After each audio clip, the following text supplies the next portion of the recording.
Real quick, the only ask I could ever have of you guys is to help spread the word so we can help more women lose body fat, build muscle, reach their goals, and feel insanely confident. And the only way we can do that is if you rate, review, and share this podcast. So the single thing I ask for you to do is if you could leave a review. It will take you 10 seconds. And it will mean the absolute world to me and may change the world of someone else. You're going to experience it when you're a beginner. You're going to experience it 1 year plus. You're going to experience it at year 4, year 6, year 8, year 10, year 15. DOMS doesn't ever really go away. It's something that just happens in terms of certain aspects of what you may be doing during your training protocol, right? You won't experience it all of the time, but know when you do certain aspects like these first 3 points I'm going to talk to, this is where you raise your highly likelihood of experiencing DOMS if you do these first 3.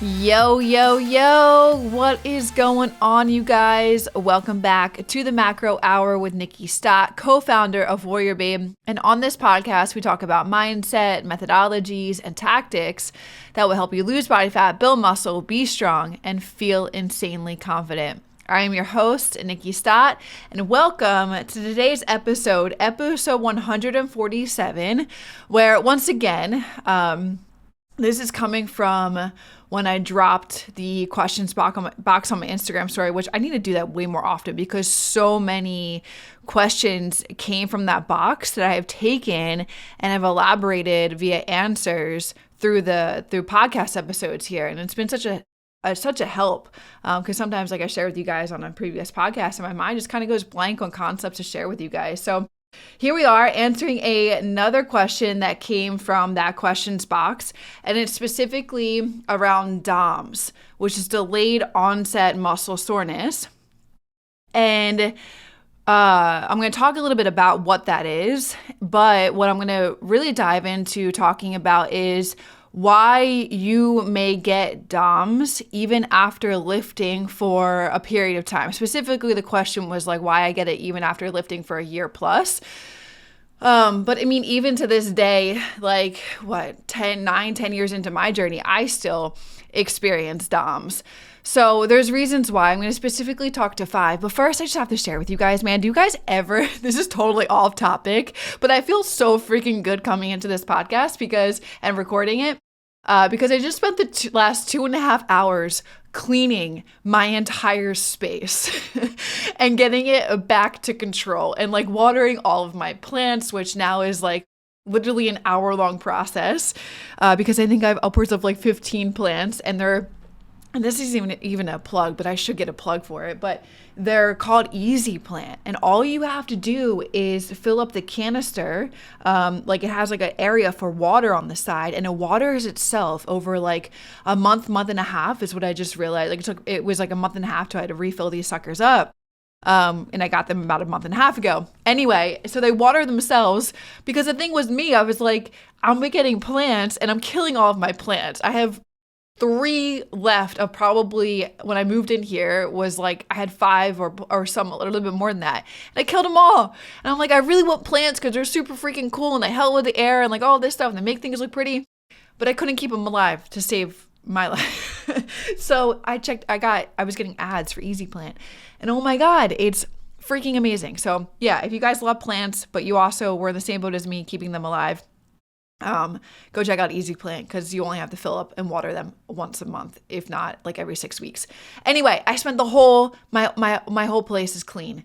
2.5 hours. I even cleaned out old clothes from my closet, threw them in a bag, and now we're gonna ship them off to help people that need clothes, and then like I dusted everything, I cleaned everything, I put things away that were just like out and clothes are away. Oh, okay. Anyway, end rant, but can you guys feel me on that? Because we all have those times where you just spend, like, you're just locked in on cleaning and the outcome is just, it feels so good. Okay. Anyway, back to the episode. So what we're going to talk about today is delayed onset muscle soreness, or known as DOMS. And why you may be experiencing it for, like, it's totally normal. It's totally normal anywhere throughout your entire journey. But maybe what I gathered from that question was that someone is experiencing it more often than not, like post lifting for a year plus. And so typically what happens is when you work out, you may experience DOMS typically within 12 to 24 hours after workout, and this can last upwards up to 72 hours. And if you guys don't know exactly what it may feel like, but it's like soreness, it's stiffness, it's reduced muscle strength and function. Like, let's say you're going in, you did legs, for example, and then 24 to 48 hours later, you have that, like, the muscle soreness, like the DOMS, but like, it's not going away of upwards of like 72 hours or more. This is where we're probably going to dive into like what I'm talking about here that may answer some of your questions, because it really should be going. And then like if you are to hit legs again 72 hours after that and you're still feeling sore, you're not going to have as much muscle strength or function. It's going to be entirely reduced. You're going to feel sore, you're going to feel stiff. But that's I would say an extreme aspect of, we may even be touching into like rhabdo at that point, but I'm not going to dive into that specific topic today. I just want to keep this centered on DOMS. And so here are a couple of reasons, specifically 5 that I want to dive into.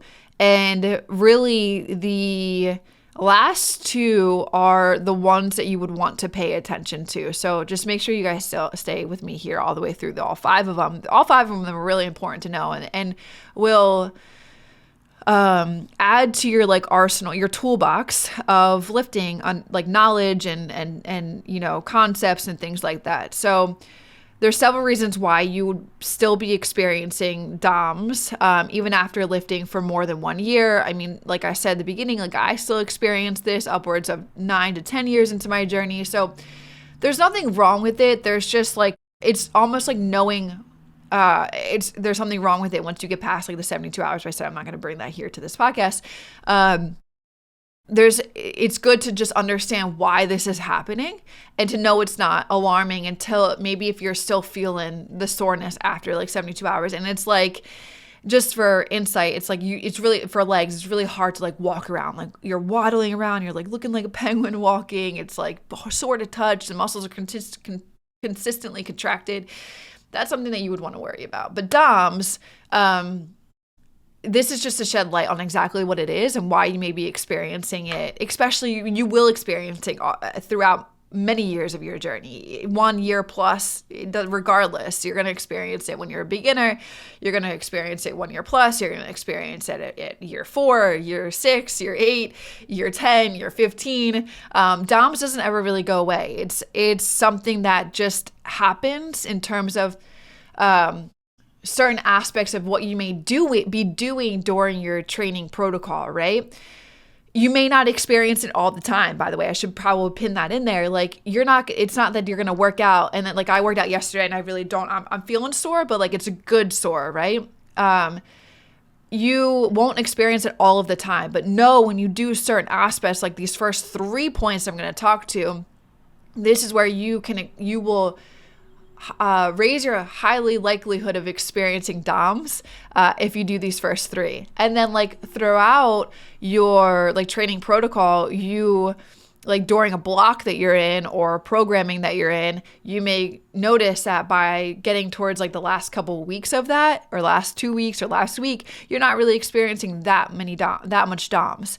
And here's why. So the first one is you're introducing new exercises or routines is like the first one. You're introducing new exercises or you're changing your workout routine that targets different muscles or different ways to engage those muscles that were previously less active, right? And so that can lead to you experiencing more DOMS. So for example, you guys that may be starting a new programming, or you're opening up a new, example of I like to call it blocks. But you're opening up that you're done with the last month's programming or last 6 months programming. You're opening up a new one, and maybe you are incorporating new isolation exercises, for example, than you were including in the last programming that you were doing.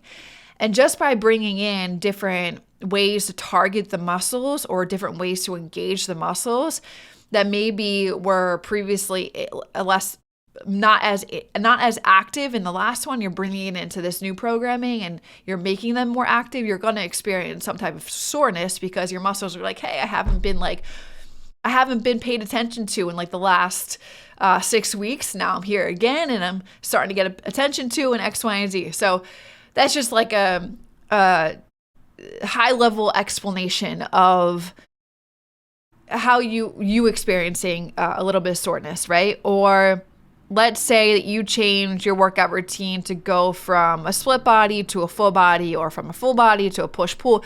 Regardless, anyway, high level talking to this, the first one that you will experience, DOMs, no matter what aspect of your journey you are on, is when you're introducing new exercises and you're opening up a new routine to follow.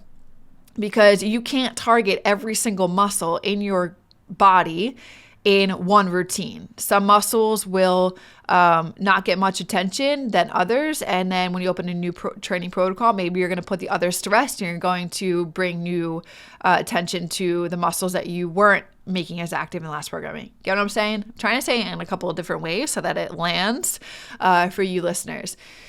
So that's one of the first ones. And again, like these first three are going to be more of the reason why you will experience it regardless of where you're at in your journey, whether you're year 4, year 5, year 1, year 8. Every time you switch up a new training protocol, you're going to experience some type of delayed onset muscle soreness. The second one is upping the intensity of your workouts, whether that's by increasing the weights, whether that's changing the number of repetitions, aka the different facets of progressive overload, reducing stress periods between sets. This all can lead to soreness as your muscles adapt to this new type of stress, right? So same thing as like kind of pairing it to the first one. You're opening up a new training block, and maybe this training block, you're maybe doing the same type of exercise, but you're just playing around with a strategy of progressive overload, which may be, okay, instead of doing the same weight that I was doing with squats, I'm going to increase my weight this next block, or I'm going to change up the repetitions. I'm going to go for more weight, less repetition, or I'm going to go for less weight, higher repetition, or I'm going from a 90-second rest period to 60 seconds. Whatever you're doing here, you're going to experience some type of delayed onset muscle soreness because your muscles are trying to adapt to this new type of stress that you are putting onto them. So, and that's by you increasing this type of intensity to your programming. Same situation is if you're doing an isolation exercise. If you are doing a rear delt fly and you are, same thing, like using the squat example, you're increasing your weight than you were from the last block, or you're increasing your weight and lowering your repetitions, or you're lowering your weight and you're increasing your repetitions, or you're reducing your rest period from 60 seconds to like 45 seconds because that's an isolation exercise. So I would always, take less rest with isolation exercises because they can get hammered pretty good. And they're small muscle groups. So, but anyway, you get what I'm saying, right? I'm trying to use a bunch of different examples to paint the picture for you in understanding it and just being able to have it click for you. One of the other, so the first one was new exercises and new routines, right? The second one was increasing the intensity and changing around certain facets of progressive overload that will make your muscles need to adapt to new stress. Another one is, hey, just want to drop a huge appreciation to you guys listening to the show. It means a lot. I hope you guys are enjoying it, and there's so much more to come with it. If you are enjoying it, hit the subscribe button. I'd appreciate that tons. And also, it would help this podcast reach others who need to hear these messages too. Thanks so much, guys. Let's get back to the show. Eccentric movements. So this is exercises that involve where you're lengthening the muscle under tension, such as like, for example, you're in a downward motion of a squat, or you're in the lowering phase of a bicep curl. Those are particularly known to increase the likelihood of causing a delayed onset muscle soreness. Even if you're an experienced lifter and you're experiencing, soreness from these types of specific movements, this is, regardless where you're at in your journey, you are, like I keep saying, likely going to experience this type of delayed onset muscle soreness. So getting back to that number 3 point though, when you're in that lowering aspect, you're just putting a little bit more time under tension here than maybe you were doing in previous blocks before. Maybe it's an emphasis, right? I love to put negatives or tempo work into my routines. And so if I'm putting an emphasis on that I didn't put an emphasis on in the previous block, then I'm likely going to experience delayed onset muscle soreness because I'm slowing down the movement. I'm putting more time under tension and causing more stress to that specific muscle than I have been doing previously. So no matter what, as you play around with your programming and you add more exercises, you're changing up your routines, you're doing different aspects, like this third one's a different aspect of progressive overload. It's just you doing either negatives or time under tension, which is another, like, what I said in the last one, the second one. But regardless, these three, like I said at the beginning, no matter where you're at in your journey, you are going to experience that. If you're doing this the right way, right? If you are changing up your workout routines and listen to me loud and clear, every like 4 to 6 to 8 weeks, it's not every single week. If you are doing and changing your workouts and your exercises every single week, you're not giving your muscle and your body time to adapt to the stress that you wanted to. And you're just constantly changing things up and your muscles are like, what the heck are you doing? Like, I'm trying to get stronger and be more adaptive to these routines, and you're not giving your muscle that time or that type of consistency that it needs in order to experience that type of outcome. So those of you guys, I love it. I hear it all the time. I'm bored. I want new exercises. There's a method to the madness, and if you want to get stronger, you have to consistently do the same exercises in set amount of time, like 4 to 6 to 8 weeks. If you guys are totally understanding of that concept, then I would love to push people to like 6 to 8 weeks. For some of you guys are like, nah, I need to change up my exercises after every 4 because I get bored, and that's totally fine. But you have to at least like minimally do the same things for 4 weeks. Okay. And so no matter where you're at, from being a new beginner to being 6 months in, to being one year in, to being 2 years in, to being 10 years in, you will, by you constantly changing these types of plans and introducing new exercises and playing with progressive overload, you will experience DOMS. But kind of like what I said at the beginning, which I meant to circle back to this, with the new workout routines and new blocks that I mentioned, you will feel the DOMS in like the first maybe 2 to 3 weeks. You will feel like that type of soreness. And also I want to highlight too, soreness is not an indicator of you having a good or bad workout. Okay. Just push yourself, challenge yourself. The last few reps of a set should be challenging. That is what deems an effective workout. But anyway, as you get to like the last week or last 2 weeks, you may not be feeling as sore as you were at the beginning of the said training block or the said opening up of the new program, because your muscles have adapted here. They have undergone and have become used to the type of stress you're putting your muscles into. So that's why we always say, okay, you're ready to change it up. You're ready for something new. You're ready for your muscles to have a new challenge. And that's how you get stronger. And that's how you build more muscle. Okay. So those three, okay, it was new routines, new programmings. You're going to feel a type of soreness within 12 to 24 hours with you opening up, new exercises that maybe your body hadn't those muscles were previously less active. And then the other one is increasing the intensity, whether it be that you're changing up your weights, whether it be changing up your repetition, whether it be that you're changing your rest periods, whether it be the third one that you are increasing time and attention with tempo work or negatives or X, Y, and Z. You will experience DOMS no matter what. You will have some type of soreness. And then some of you guys may be like, well, what about if I don't have that type of soreness? Then I would say, without, seeing and working with you directly, I'd be like, it's probably 90% of the time that you are just going through the motions and you really need to challenge yourself with the type of weight that you are lifting. I see time and time again from people in the gym, from the people that I've coached, from our coaches coaching the people, that they're literally, it's like you're doing a tricep extension and it just looks like this. And like, it doesn't look like it's a challenge whatsoever. And by the end of the set, you can easily like put down the weight, and not feel like your muscles are going to explode underneath your skin. That's probably a little extreme, but that's literally how my muscles feel sometimes.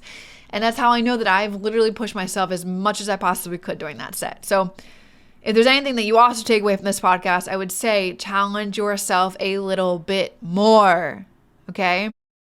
Now, these last two, as to why you may be experiencing DOMS a little bit more and more pushing that like 72-hour threshold, even if it's getting to like 48 hours to 72, more mainly the 72. Like if it's okay, DOMS is normal. To feel sore is normal. But let's say the fourth one here is your recovery plays a crucial role in your muscle repair, in the growth, in the way that it starts the recovery process. And if you're getting inadequate recovery, if you're getting inadequate rest, if you have poor sleep quality, I laugh because this is the biggest thing, guys, is nutrition. If you're giving yourself insufficient nutrition, like if you are not consistently following through with giving your body the type of fuel that it needs to start the recovery process, which is from food, that impairs your muscle recovery big time. And then this leads to more intense delayed onset muscle soreness. And so if you're 72 hours in after a leg day and you're feeling like, damn, like, I'm still pretty freaking sore and I could not possibly go hit another leg day, I would take a step back and I would question yourself on, have I gotten poor sleep in the last couple of days? And that's why I love this Oura ring. I've had this thing before it was even freaking cool. And it's spot on with sleep. It's one of the most accurate sleep readers that I've ever had. And I can easily look back at my days and be like, damn, yeah, I slept poorly here. My heart rate was elevated. My body temperature was elevated. My HRV was a little bit lower. So I definitely knew that I didn't sleep as well. Or there's been times that I too have lacked on eating consistently after a leg day. And I will tell you, like somebody that's very freaking consistent with my nutrition, and I can nail it down to the point that if I am sore after 72 hours on a leg day, I can look back at my days and be like, yep, I did not eat enough as I knew that I needed to in the last couple of days. And so it's totally playing an effect into my muscle recovery.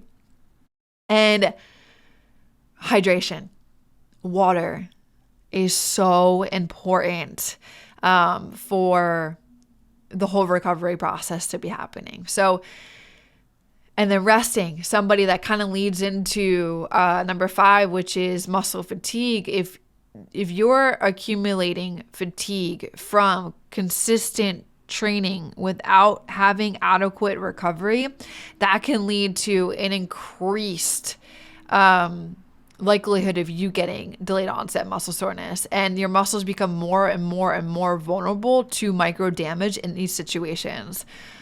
This is one of the reasons why I've shared with you guys on the podcast, I think it was either last year, maybe a year and a half ago now, that I was experiencing serious delayed onset muscle soreness, even maybe tapping in. I've experienced rhabdo 2-3 times in my career. There's probably been some type of micro damage to the recovery process into my legs because of, just constantly hammering them and not giving them. Like, it's the type of thing when, like, if you're training legs three times a week and you're experiencing these things, you need to stop training them 3 times a week. You need to really reconsider just training them once and putting them through a pretty solid workout and then focusing primarily on your recovery afterwards. Because if you are consistently training them without the adequate recovery and the rest that they need, you're just causing more damage from there on out. Your body cannot heal if you are constantly in the state of stiffness, soreness, and all the things that come with DOMs. And this is pushing the 72-hour threshold. So just take all of these things into consideration, you guys, especially the last 2. If you are somebody that trains 6-7 days a week and you're constantly feeling run down and sore all of the time, this is your body's alerting you to consider taking more rest, because if not, you're just, like I said, you're leading your body to not being able, just causing damage here. And then that's counterproductive to the goals that you want to accomplish, right? You want to build muscle, you want to become more toned. Well, if you're constantly training 6-7 days a week and you're feeling sore all the time to run down, you're never going to get to that goal. It's going to be you're bashing your head into a wall trying to get to that goal. And then adequate recovery. I cannot stress enough how important recovery is, how important rest is, how important sleep is. I think I've done a podcast a while ago on sleep, but maybe it's a good time to kind of bring it back and talk about its importance again. So I think that's what I'm going to do maybe in the next episode, is talk about sleep. And then making sure you are giving your body the nutrition that it needs. You can't hit a big muscle group and work out super, super hard and not give your body fuel afterwards, because you're just asking for yourself to just be extremely sore. I remember starting my journey, maybe you guys are listening that are just starting your journey too as well, and nutrition was not my focal point. And I would go in the gym and I would go ham and I would work out so hard because that's how I knew how to do it, because I used to play sports. And I was doubled over for a week, 2 weeks of feeling sore, that I couldn't keep a consistent training protocol, because I was so sore. And then that's one of the reasons why people fall out at the beginning of their journey, because they want to go to the gym consistently, but they're not eating right to keep up with the recovery process, that they get into the gym 2 or 3 times at the beginning of their journey, and then they're so freaking sore that they can't get back for 2 to 3 weeks. And then by 2 to 3 weeks, they've lost interest in wanting to work out and getting into a healthier lifestyle. So just keep that into consideration, you guys. All right. All of these things, the first 3, no matter where you're at in your journey, you are going to experience DOMs. If you're opening up new training protocols, incorporating new exercises, playing around with the different facets of progressive overload, whether that be increasing weight, reps, sets, tempo work, you're going to experience some type of DOMs. But the last 2, inaccurate recovery and then ongoing muscle fatigue, are some things that you would want to just pay attention to if you're experiencing, because you need to incorporate the right things, the right strategies in order to get the results that you want by fixing if you're feeling that, by fixing the things. Okay. All right, my friends, that concludes this episode. I hope you guys added another concept to your toolbox when it comes to fitness. I appreciate y'all, and I'll see you in the next one. See ya. Hey guys, real quick. If you're interested in taking your body to the next level, lose body fat, build more muscle, feel more confident, do it alongside one of our 30+ professional coaches. Work one-on-one with her to eliminate all of the guesswork that you may have, and all you need to do is just do the work that she tells you to do to get to those goals of yours. Now, to learn more, click the link below this podcast and apply to our VIP program right now.